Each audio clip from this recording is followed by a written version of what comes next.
Chris. Thank you for that. And thank you everyone for joining. I think we've got, I don't know, a ton of our partners on this call right now. And so I've been looking forward to this day for, I mean, ever since I signed up to do this, we circled this in the calendar and said November 20th is going to be the day that we're going to unveil kind of the new strategy and what we're doing with our partners. And hey, before I even begin, though, I've got to start with just saying thank you, right? I mean, this is amazing if you think about just the collective effort over the past just 2.5 years with the N50 project. Over 700,000 lives have been impacted by your work, right? Over 40 projects have been completed in 15 countries. We now have over 220 global partners. But by the way, and you'll hear me say this too, and Aaron, thanks for pulling those quotes. I didn't realize I said that all the time. But what I do want to highlight too is that it's not always about the numbers, right? If at the end of the day, this thing ended, we impacted one life, right? That changed it. Who knows what could happen with that? And so I love the numbers, but I also love the personal stories. And I'm going to share just a couple just real quickly with you. Some of you remember one of the first projects, probably the first project we did as a collective group was when the conflict broke out between Russia and Ukraine. We did our portable communication centers. And for those of you that were involved in that in the early days, we kind of got this from an idea to design to procuring equipment to actually building, installing, and delivering these things in 4 weeks and 2 days. And I remember at the time we're stress testing the N50 project. Can people come together and get this stuff done? And it's remarkable what happened, but these things are still living today. And to me, it's always about the impact and the personal stories. And this little girl on your screen right now, her name is Olha. And thanks, World Vision, by the way, for your stories that you continue to tell, but bringing these human stories back. She's 11 years old. She's from the Ukraine. They had to move to Romania, where every 3 times a week she actually goes to one of our communication centers. I always love telling the personal stories. She actually wants to be a chef one day, and she uses the computers to help her teach and learn and how to cook and watch videos, as well as watch movies, just to kind of keep her mind, off of things that are going on. And this little guy here, his name is Kahil. He's in fourth grade, and he's actually learning to be a programmer. He wants to be a programmer one day. And World Vision did an interview with him. We got a copy of that script as well, where he talks about how he's learning Java and Python programming. And who knows the impact some of these kids will have one day as we kind of continue to look at those kind of personal stories and individual kind of things that they have. I never want us to forget the human touch that we have in this.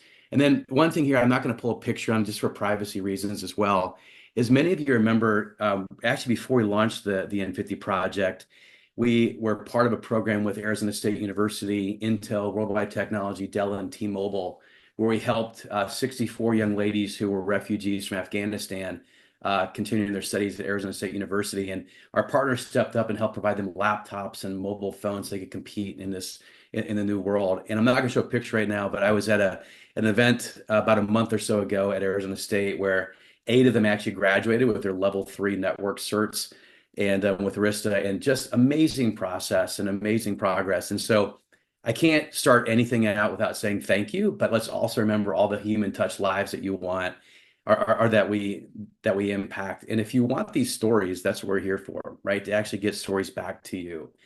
But the problem isn't going away, right? I mean, there's still the latest GSMA mobile connectivity report just came out. If you haven't had a chance to see it, highly recommend it. They're a fantastic partner of ours. But 3.1 billion people still do not participate in the digital world.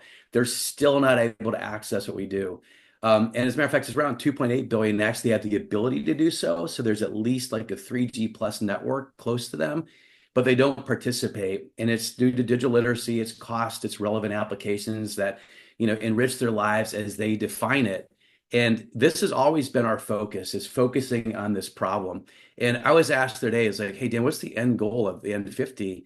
And if I've got to be honest, it's to put it out of business, is to solve this problem.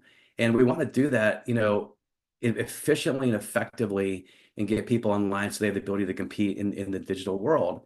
If you dig into this problem a little bit deeper, you look at there's some real kind of marginal kind of communities here, marginalized communities where 900 million women are still in low and middle income countries and not able to use the digital world. And globally, women are 19% less likely to use the internet than men. We believe that the problem exists in about 2.7 plus or minus million schools. It's difficult to count the exact number, but we think we're pretty accurate there. And then when you look at cost and you look at like, why don't people get online if it's available right in their backyard? Sometimes a gigabit of data in some of these low and middle income countries can cost up to 40% of their income. That's not attainable. And that's why we laser focus on some of the problems. This is what's crafting our strategies of how we go actually out and solve those problems. And so I want to share with you a little bit about what we're doing differently at the N50 to tackle these problems. The problems aren't changing. The numbers change a little bit, but it's still, this is way too many people that aren't able to participate in the digital world and compete, that we need to actually get out and continue to help. And so if you look at what we're doing differently, I do want to share with you, and I want everyone to kind of resonate with this. In every meeting we do, we're going to talk about this, is our mission. Our mission is very simple. We try to simplify this as we kind of launch a new strategy with you today. Is our mission is very simply to connect the world's greatest organizations to the world's greatest digital needs. And if you think about that, in our 220 plus partners, and many of you on the call today, some of you sit over on the left-hand side and you know the needs so well. You know these 2 million plus communities around the world that aren't able to access the digital world, where there's really spotty kind of access and the cost is not prohibitive. The literacy rates are low. You're NGOs that we work with. And then many of you have solutions, you have assets that could actually solve this problem. And where the N50 sits is right there in the middle to actually help bridge the gap between those of you that have solutions and those of you that have needs, and make sure that we're putting the best things forward to actually solve this problem. And so this is really our mission. You're going to see this on our new website, and you're going to see this in everything that we do. So we're really there to connect the organizations that have the solutions, that have the assets to the world's greatest digital needs. And I'm so excited when you look at our 220 partners. We have probably about 30, 35 of you that sit on the left-hand side. And just so y'all know, we actually have the reach with the needs with our NGOs and our partners in the local field to hit now over 100 countries to solve this problem. And so many of you on the right-hand side of these amazing solutions are like, Dan, how do we help go get our solutions into these markets? And that's what we're here for. And I'm also going to challenge you on this as well. If anyone is on this call, if anyone's on this call and you don't benefit, or your communities don't benefit from 3 billion people getting involved in the digital world, N50 is probably not for you, right? I think we all benefit. I think we owe it to, the world that is connected, to listen to these individuals and to benefit from it. So that's what we're all about. And again, I don't know, I lose focus on this. I mean, you are our greatest asset. Our partners are our greatest asset. Without you, we can't solve anything. We're an extremely small team sitting there in the middle, brokering you to these needs. And that's really what our focus is to approach us, is to unite our collective kind of unique expertise and strengths. There is nothing in the digital kind of equity umbrella that we can't do as a partnership. We have devices, we have networks, we have software solutions, we have literacy training programs. And one of the things we've uncovered when you dig into our 220 partners, we have over 1 million employees that can actually go out and help install this stuff and create these impactful solutions. And we're going to start leveraging that and using it. And I'm going to show you a couple of ways you can begin to start doing that today. So what's changing, and how are we changing, and what you're going to see going forward? You are absolutely going to see from the N50 project a partner first approach. What I mean by that is you will be our delivery mechanisms. We are there to use our partners to deliver on grants, to deliver on programs and projects and products that we actually develop, because you're the experts. We're not, but collectively, we've got a lot of expertise here, and I don't think there's anything we can't do. So we're going to leverage that collective advantage to holistically solving the problem. It's not about just going out and dropping networks. We've seen that over the last 25 years. It's not about going out and just giving everyone a laptop. It's not about writing the best software solutions. It's about all of that together, and then working with our local NGOs on the ground in the communities, solving these problems. And by the way, another thing you'll hear me say all the time is this is a global problem. It has to be a local solution. And so what we've done to help focus on this and help kind of drive this is we're launching 6 new initiatives under our strategy, is how we actually go tackle this. I'm going to walk through those now. The first initiative I'm going to talk about is our EdTech Equity Initiative. And I want to just give a huge, huge shout out to Smart Technologies. They stepped up to power this initiative for us, said, hey, we want to be the brand behind this. We want to be the company that's going to go out and unlock these 2.7 million schools. What I love about Smart is they've never come and said, hey, how many smart boards can we sell? They're going to benefit from 3 billion people getting online. And they've set up to actually help us go attack it. We have a laser focus on the EdTech Equity Initiative. And in a moment, I'm going to tell you how initiatives work and why you want to become involved. The second one I want to talk about is our For Womankind initiative. This is digital access and participation for women and girls. It's gender equity in these communities. I showed you the statistics before with 900 million women not being able to get online alone in middle income countries. And again, huge shout out to Food for the Hungry for stepping up and sponsoring and powering this initiative for us as well. And I know they're on the call with it. But looking at what we're doing with For Womankind, I think you're going to get so excited about some of what we're working on, including, and I don't want to give away too much, but we're looking at rolling out, well, we're not doing this, we're going to roll this out in Q1, and Aaron, keep me honest on this, is a one-on-one mentorship model where we can take female tech employees in the world and actually partner in them in a mentoring model with women and young girls around the world that are starting to get online. Because listen, we have to do this responsibly and we have to do it securely as well. I'm super, super excited about the For Mankind initiative. And if you haven't been on those calls, you'll have a chance to get on those later too. We also have one that we're launching called AI for All. We don't have a sponsor partner behind this yet. We have 3 companies that are helping us actually develop a product that will be an offline kind of LLM language model that's fine-tuned for specific applications that we can actually run in communities. And huge, huge thanks to ASU, to Intel, and Worldwide Technology for helping us develop these solutions. We can actually deploy any of these communities that add value. And if you want more information on that, we're going to give you a chance to get information on all these initiatives a little bit later on. But I'm super excited about what that information can be. And as I always say, you can actually have the best and brightest teacher. You can have the best and brightest physician in exceptionally rural communities if they have the right information and they know how to access it and interpret it. And that's what we're doing with the AI for All one. We also have a focus on dispersed people group. We've done a lot of work with our dispersed people group, as around the world, whether it's due to natural disaster or human conflict, our portable communication centers, every single one of them are still being used every single day today to impact people. And we're continuing to roll those out for our dispersed people group initiative. Our Indigenous Resilience Network, we've done a lot of work here with Indigenous people in the US and in other areas that are highly marginalized and helping them get online in a responsible way as they define it. And then our final initiative that we're focused on is the Health Tech Equity Initiative, which is really, it's telehealth, it's modern diagnostic tools, streamlining patient data that we can actually get out to some of these rural communities. And so what we've done with this is we've taken everything and focused it under 6 initiatives. By the way, we believe if we can be successful in these 6 initiatives, we can absolutely collectively solve a huge chunk of this problem. And I'm going to pause for a quick second because I want to ask that I think Sarah and both Kate and Sarah from Smart and Kate from Food for the Hungry on the call. Hey, Sarah, can you just share with the team? I mean, you guys stepped up in a big way early on and say, hey, we want to go help here. Share with the entire group why and what's in it for Smart and why you're passionate about this if you can. Yeah, absolutely, Dan. So we've been working with you on this initiative really for over a year, and it's all about supporting digital participation in schools.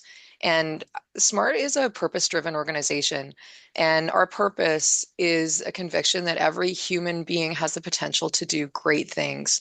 And as you said earlier, it's to the benefit of all of humankind that everyone has access to the tools that let them fulfill their potential.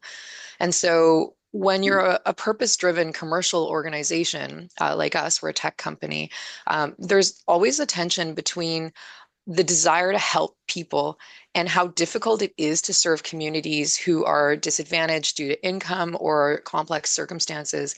And what the N50 has done for us is it's helped us to help more people because the power of N50's vision and the partnership partner network, it helps us overcome those barriers in a way that we could never do on our own.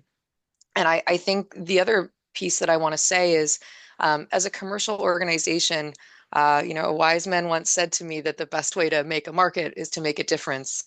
And we're seeing the proof of that as we work with the N50 to provide value to communities at the edge.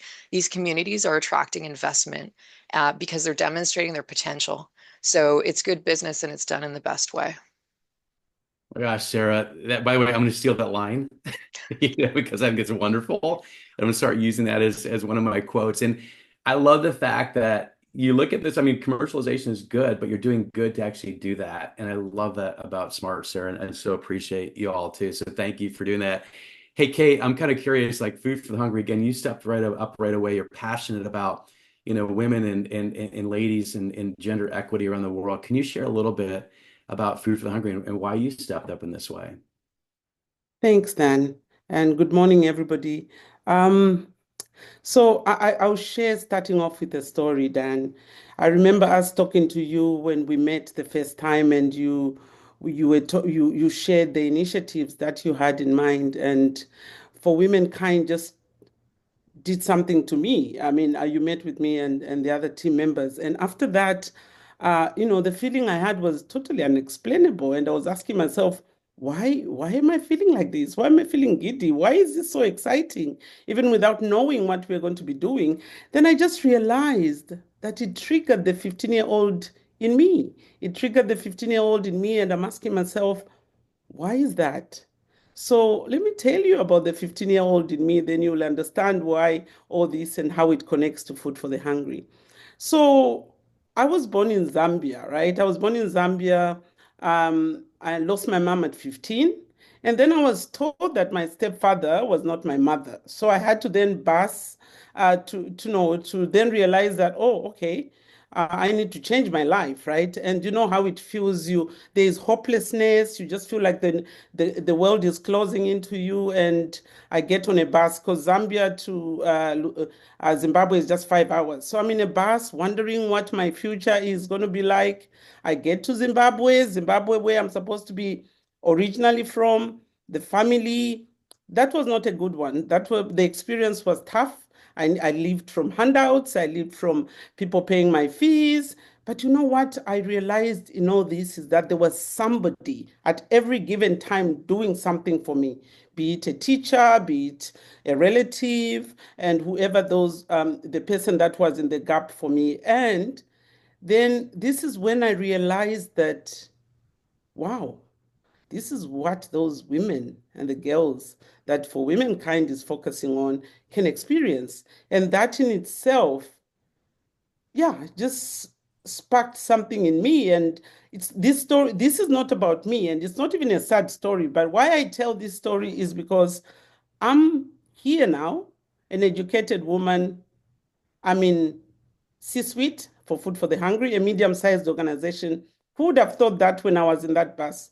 Nobody, right? But somebody was there for me. And so this is why N50 and this initiative is really not just something that we are doing, but it's a calling. I'm totally passionate about this as a person, but also linking it to moving away from this being personal. I'm so glad to be part of an organization like Food for the Hungry, where we are looking at, you know, communities and putting our communities at the center, and also not only, saying it as a cliche, but listening. So we have a program model that we have developed where we're looking at focusing on solutions through systems thinking and also solution design. I hope that some of you that if you didn't hear Rocio's presentation when she spoke. I encourage you to do that. You can hear more from that. But as an organization, being in 20 countries, we really are focused on hearing from the communities, because we believe that if we do that, we will focus not only on the symptoms, but root causes. But only why are we doing that? So that we end up really having communities that are flourishing and resilient in the truest sense of the word, where they can bounce back and get out of vulnerability. And so partnering with N50 and hearing the numbers of those talented tech companies, millions of professionals that are out there, and thinking, oh my goodness, if that girl, that 15-year-old who is in Dominican Republic or wherever, can connect with a woman, with another mentor, and tell them about technology, that will be really mind-blowing. So we really are excited about the mentorship program and everything else that will be happening with N50 and the For Womankind initiative. And just to say thank you so much for all those volunteers that are thinking of partnering with us. And for me, dear friends, let's do this. This will change. This is revolutionary. You know, when you do such things, and I know wherever you are sitting, there are times where you don't know what this means. This means a lot because it might take that one or two sparks to change a life of a woman or a human being out there who is currently feeling hopeless because they don't know what the next step for them will be. So I really appreciate this. And so it's a personal passion, and it also very aligns with what Food for the Hungry is doing. So thanks, Dan, for that first meeting you had with us. Oh my gosh. Kate, thank you so much. And Sarah, thanks for sharing.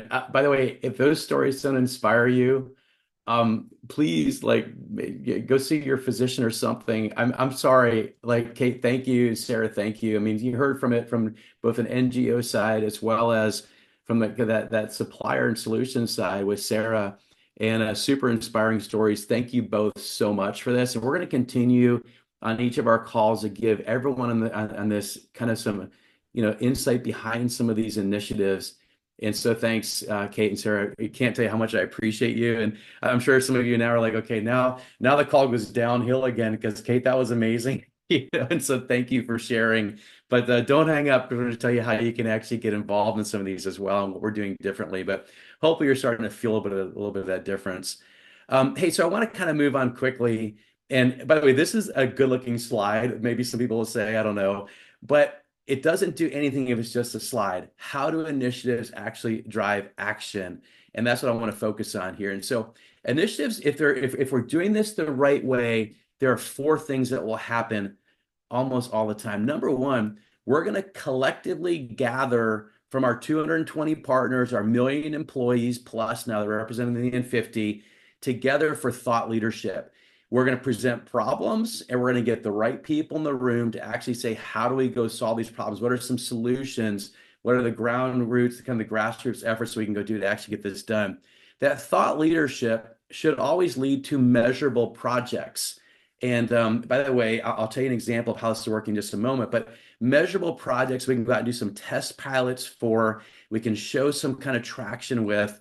And then from that, it should come back to really developing kind of repeatable blueprints, writing white papers, showing the M&E behind what we're doing in the field, getting those personal stories back to those folks that are sponsoring and helping run the N50.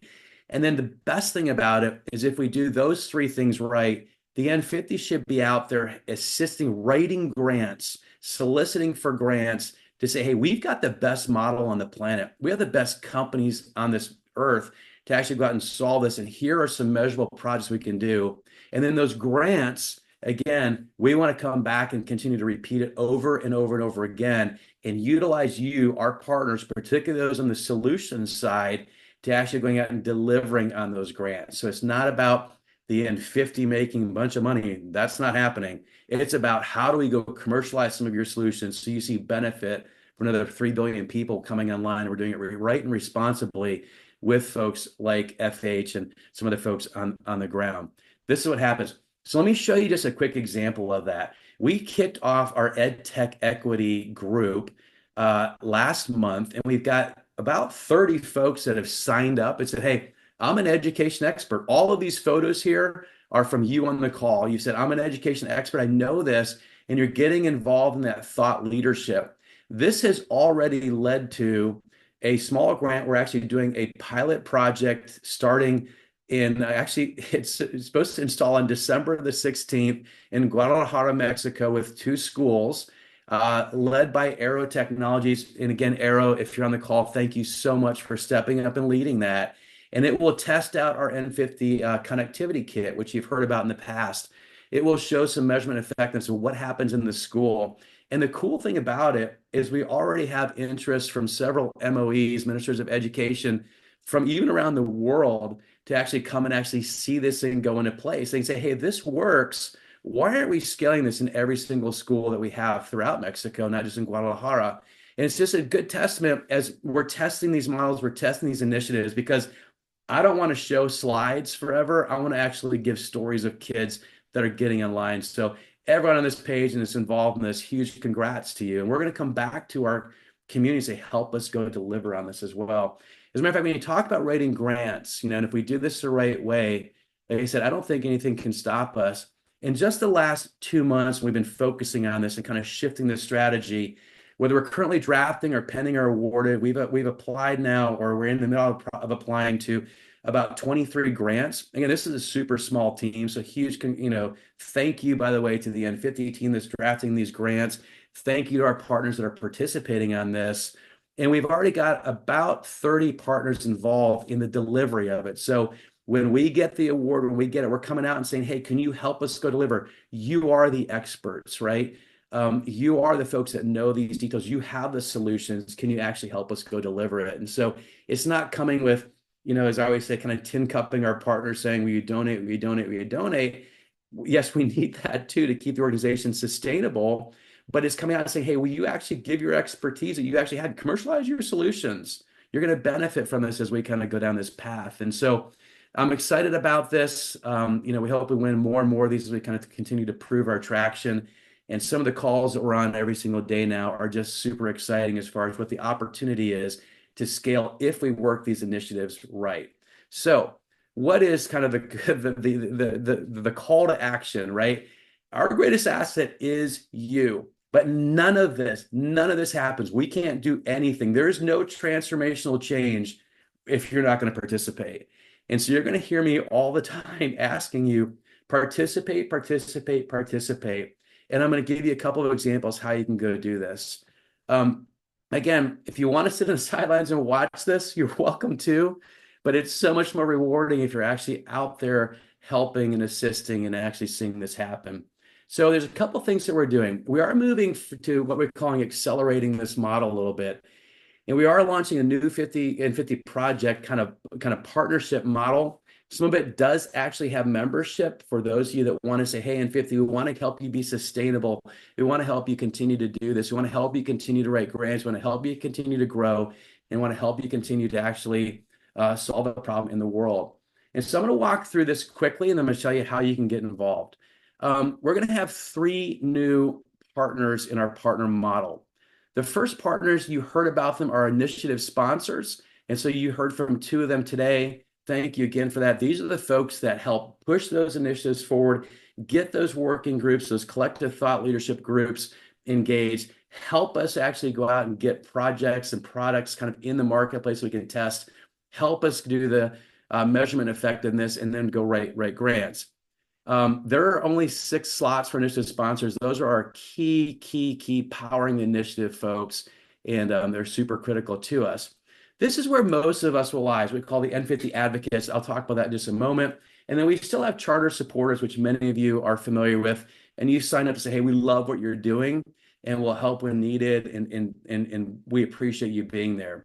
So an initiative sponsors, I just said, they take the lead on the brand. They take the lead with the initiative. They set the objectives, direct the projects.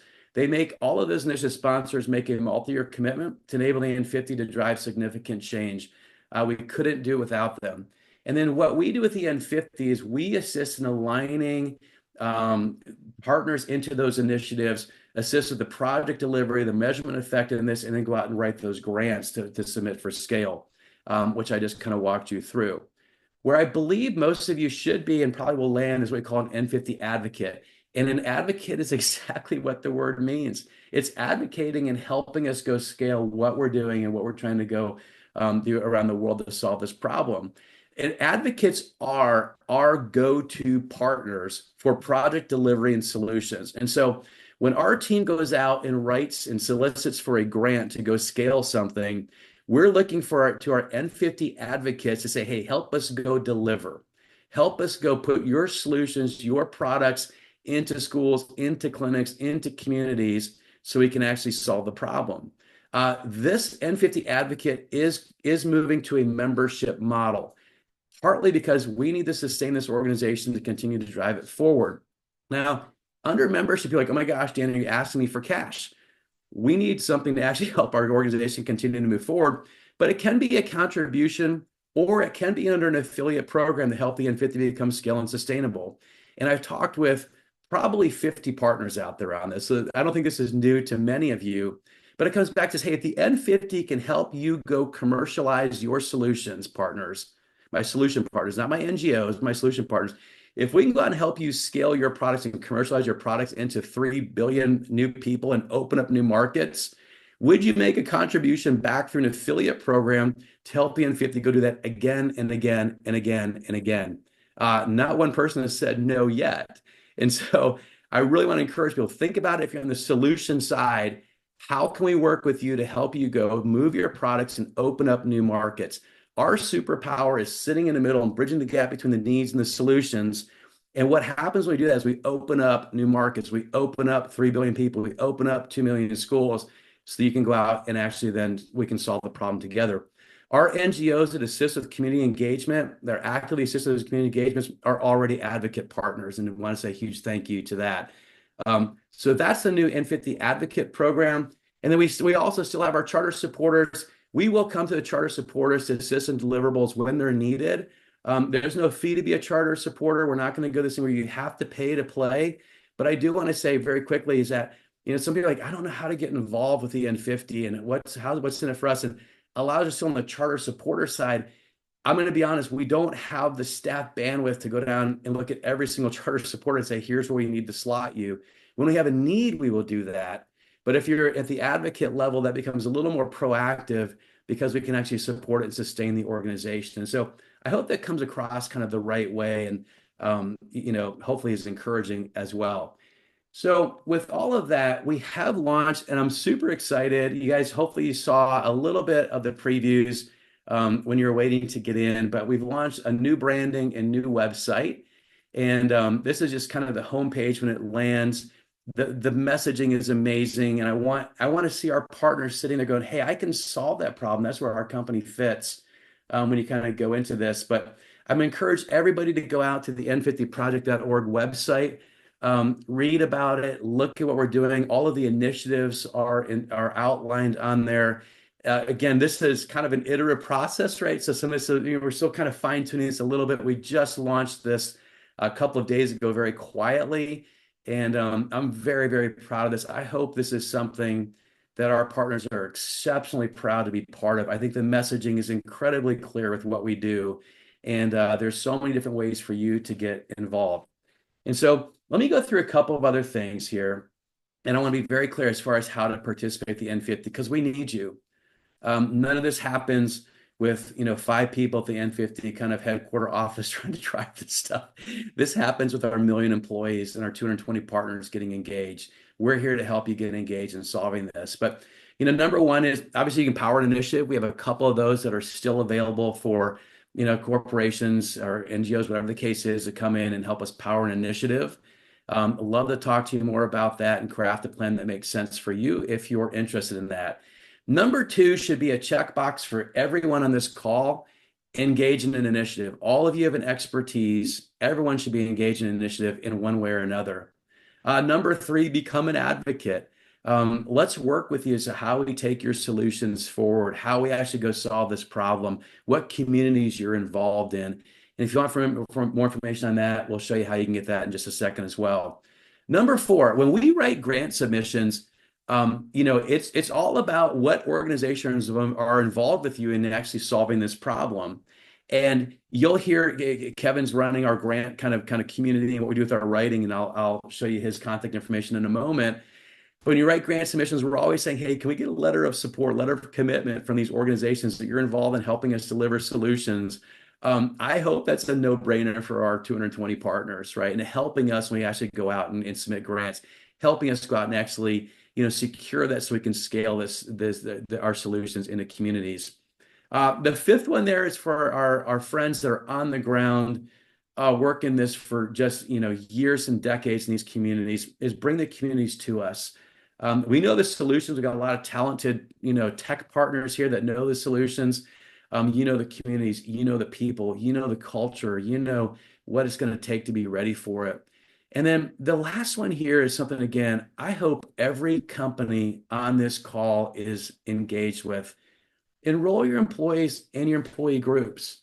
When we roll out in Q1, this for womankind one-on-one mentoring model, bring that to your female employees. Say, hey, are you interested in partnering with someone in a rural area that's getting online?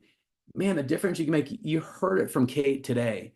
And I can tell you, we have a responsibility, particularly some of these young ladies getting online in a secure and responsible way, right? And we're counting on you to be kind of that advocate for us.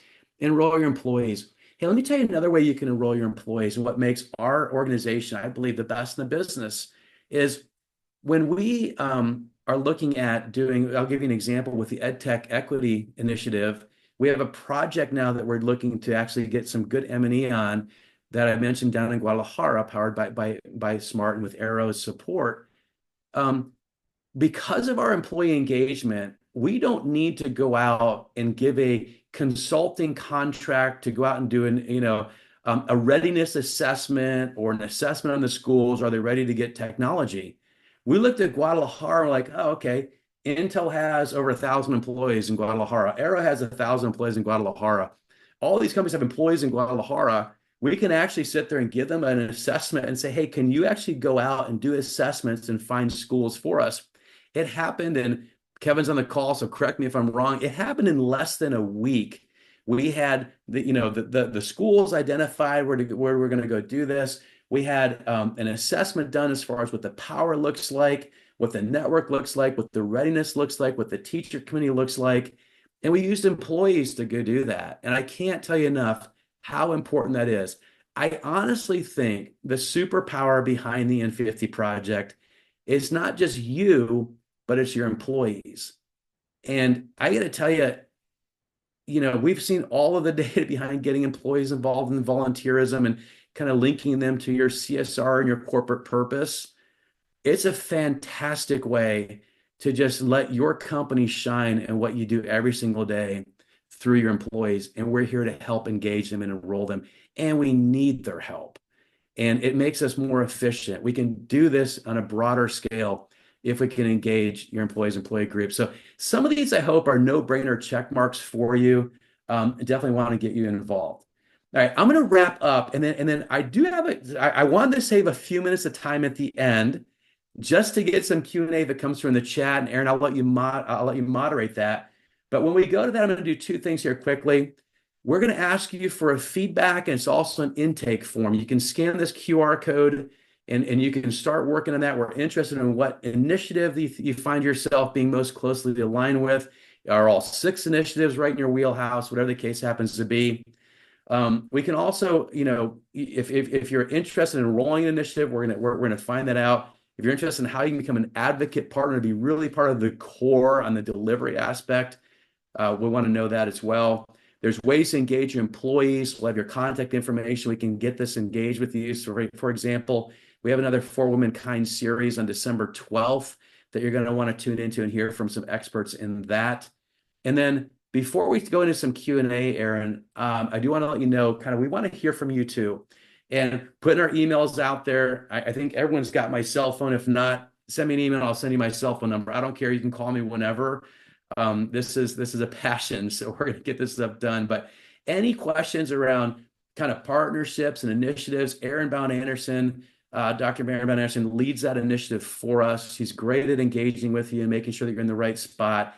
Anything is about grants and deliverables, how our company can help deliverable. Kevin leads that. His email's up there as well. And then any question you have, comments, concerns, anything you have, I'm open to always listening to you, talking to you, and helping any way I possibly can. Another thing you're seeing here too is we are going brand forward with the N50 project. So some of you have seen kind of Geeks.Frontiers, kind of as the brand forward in the past.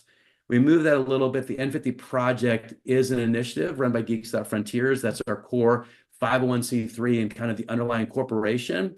But brand forward is all about N50 projects. So I'm going to pause here. And Aaron, I don't know if there's any questions in the chat, but I do want to, we've got about, 10, 12 minutes, and I want to open it up to any questions that anyone has. I don't know if they can speak, but I can certainly read questions if you read them to me. Yeah, thanks, Dan.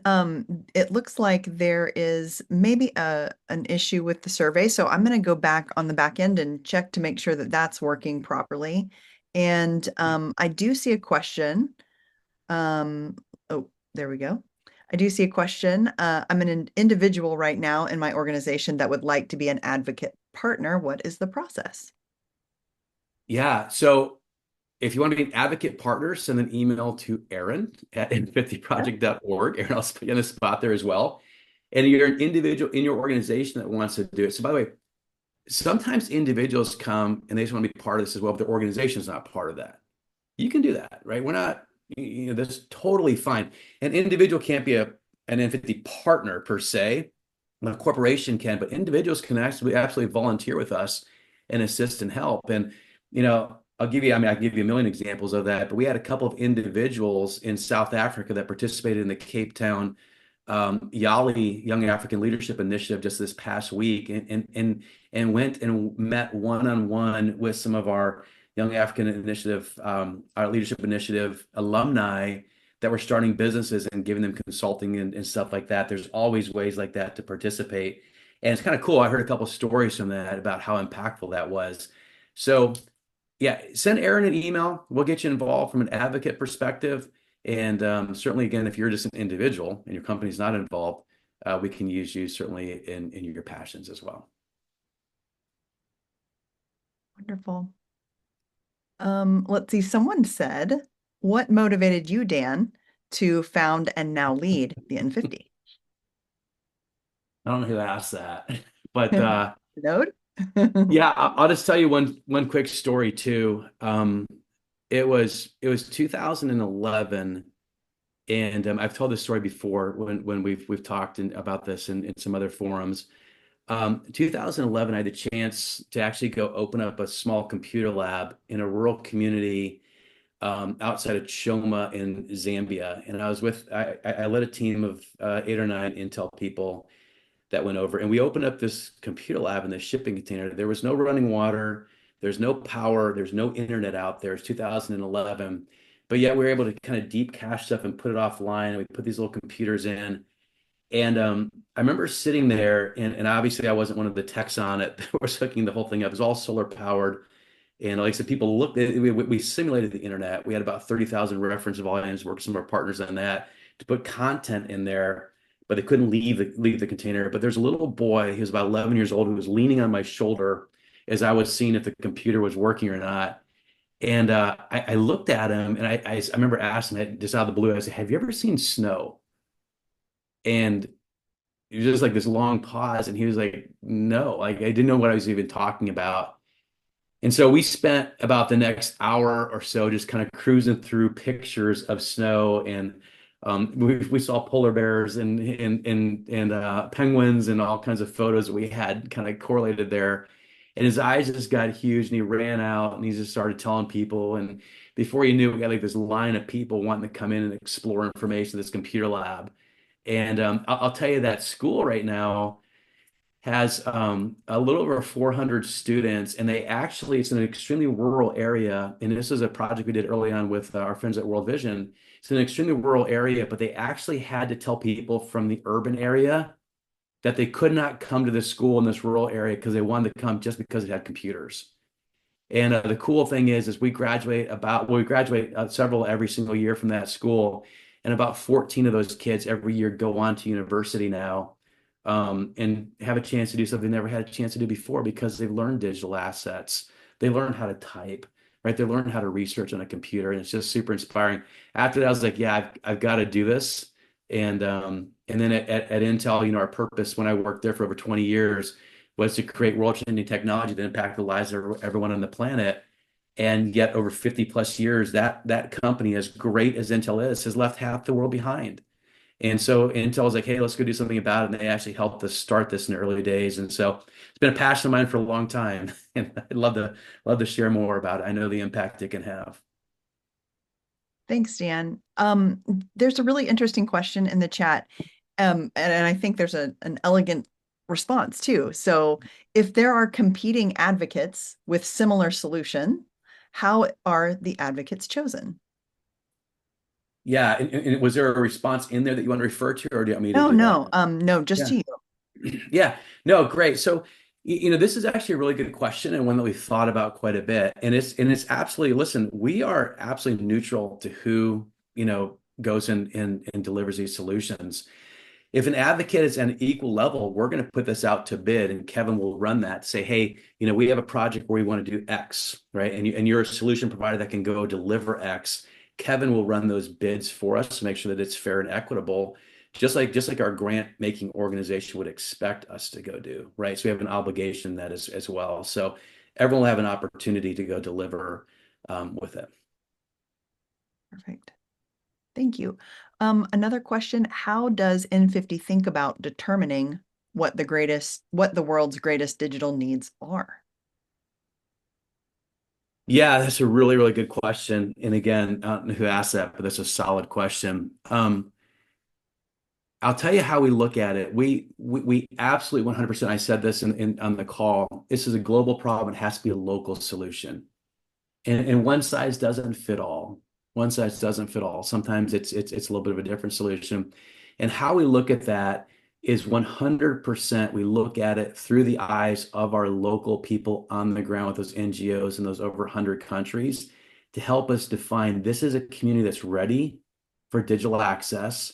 This is a community that, they've got the leadership that want us to go do that. And we really rely heavily, heavily, heavily on them. A couple of examples, you heard Kate talk about the Dominican Republic when she spoke from FH. We've got an amazing relationship with that group on the ground in the DR, where now we're working with the Ministry of Education, some of the other ministers along with them, along with some large funding organizations as well, to actually take a model that we did in the school in the DR and now expand it into throughout the country.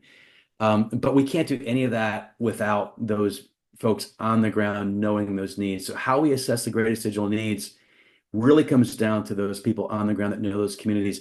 And the beauty behind that is if you look at how our NGO partners work is they actually hire indigenous local people too, right? Which absolutely no. And again, sometimes the hardware and the technology is the same, but the application is completely different because the digital need is completely different with this. Sometimes there's folks that have never turned on a computer, they need digital literacy. Sometimes they know how to do it, they have smartphones, they need information. Sometimes it's around healthcare, So it really all depends on that local on the ground community. But it's a great question. Mhm. Another question from Jessica. Our team has a development and grants team. Do you collaborate and write grants with NGOs, or do you take full responsibility for the writing and submitting? Yeah, so Jessica, thanks for asking that. And we absolutely partner with organizations on grant writing. And again, Kevin on this slide right here is your main contact for that. And we absolutely want to collaborate with you. So we have a small group, right? We try to hit way above like where we are. But we have a small group because we represent you. And so if you have a grant writing team, we can collaborate with you. Please. By the way, you should, this is, let me be very clear on the N50 project. All of those folks are out looking for grants. Use the N50 to actually help you go win those grants, right? Please make a contribution so we can continue to do this again and again and again. Don't leave us out, right? But many, many, many times people come to the N50 and we can actually sort out all the details as to who can do what to deliver that grant. And so absolutely we want to partner with you on that. And some Yeah. we lead and some we partner. Yeah. Good Thanks. question. There was a question in the Q&A as well. And this really speaks to our conversations with multiple partners, but this one is in the details, very important questions that come up for us a lot in multiple situations.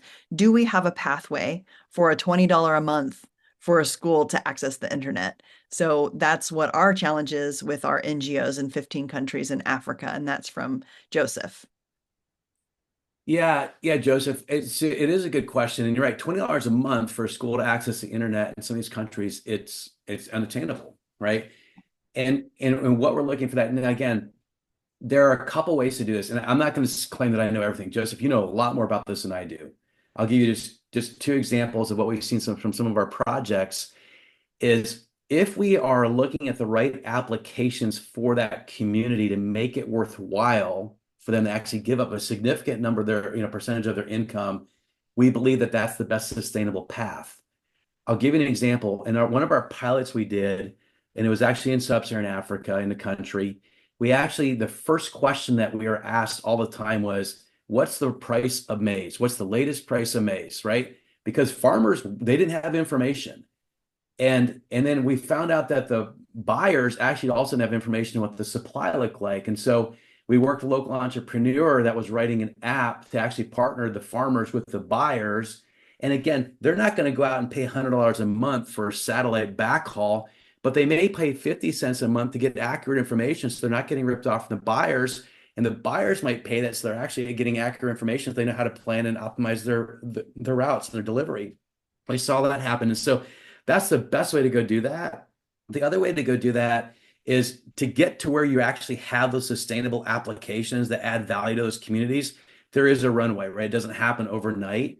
And a lot of the grants that we write do have some like level of access to get us over that hump to where it becomes sustainable. But it always has to be look at this, what's the sustainable apps that add value to the community where collectively they can raise that, $20 a month because they benefit from it, right? That's what we're kind of looking for. And again, in a lot of our models too that we're testing right now, you don't need to have persistent internet access. We can do a lot of stuff with deep caching and edge caching with some of our tech partners.